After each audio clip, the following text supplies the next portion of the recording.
Hi, my name is Miranda Flint. I'm a geologist focusing in volcanoes, the study of volcanoes, volcanology,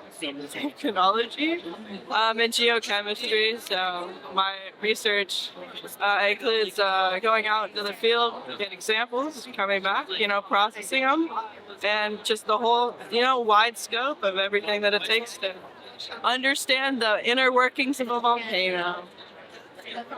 How do people process those?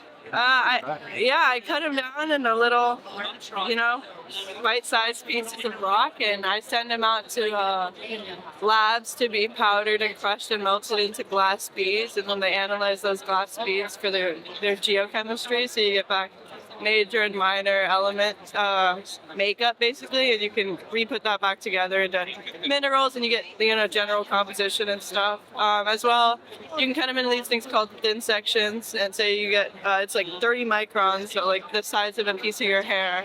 So a 30 micron thick piece of rock on a slide of glass, and so you can put that on a microscope and analyze it with a little bit of water on top or a little bit of oil, and yeah, you can see all the minerals that make up that rock, which give you an idea of the composition as well.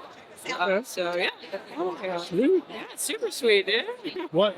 All right, you're not far away from it. But high school classes, what's the best ones to prepare somebody to research this? Oh, to be honest, I took chemistry. I didn't take any other high school classes that had to do with this. All my geology knowledge. I didn't set my major until I was a sophomore in college. I'm a senior now, so I've been doing my research for 2 years. But besides that, I think I learned it all just by getting out there. I mean, the end of my freshman year, at the beginning of my sophomore year, when I set my major, I went out. I started working with the USGS. So I got the field experience that led up to where I am now. So.